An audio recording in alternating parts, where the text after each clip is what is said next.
Hello दोस्तों, सालू story में आपका स्वागत है। आज की कहानी का शीर्षक है चीनी और रेत।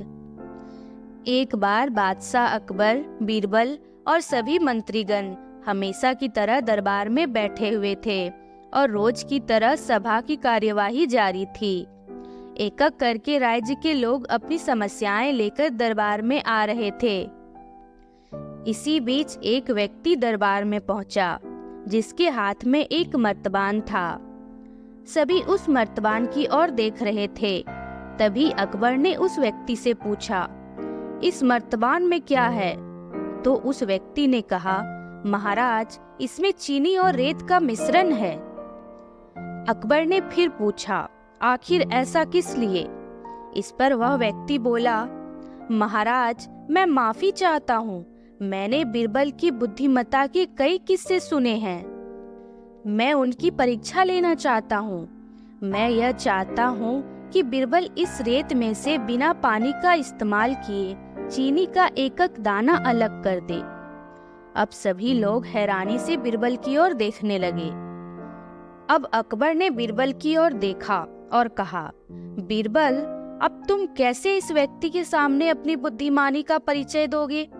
बीरबल ने मुस्कुराते हुए कहा, महाराज, हो जाएगा। यह काम तो मैं चुटकियों में कर सकता हूँ। अब सभी लोग हैरान थे कि बीरबल ऐसा क्या करेंगे कि रेत और चीनी अलग हो जाएगी। तभी बीरबल उठे और उस मर्तबान को लेकर महल में मौजूद बगीचे की ओर चल दिए। उनके पीछे वह व्यक्ति भी था। अब बीरबल बगीचे में एक आम के पेड़ के नीचे पहुंचे। अब वह मर्तबान में मौजूद रेत और चीनी के मिश्रण को आम के पेड़ के चारों तरफ फैलाने लगे।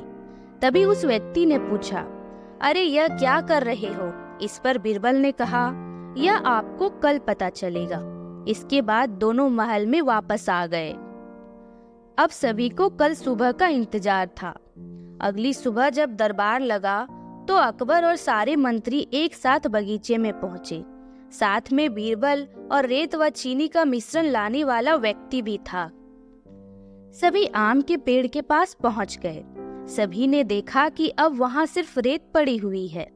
दरअसल रेत में मौजूद चीनी को चींटियों ने निकालकर अपने बिल में इकट्ठा कर लिया था और बची खुची चीनी को कुछ चींटियां उठाकर अपने बिल में ले जा रही थी।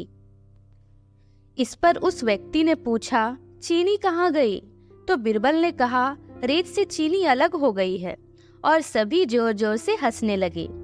बीरबल की चतुराई देख अकबर ने उस व्यक्ति से कहा, अगर अब तुम्हें चीनी चाहिए तो तुम्हें चींटियों के बिल में घुसना पड़ेगा। इस पर सभी ने फिर से ठहाका लगाया और बीरबल की तारीफ करने लगे। तो दोस्तों, इस कहानी से हमें यह सीख मिलती है कि किसी को नीचा दिखाने का प्रयास नहीं करना चाहिए। यह आपके लिए हानिकारक और शर्मनाक दोनों हो सकती है। धन्यवाद।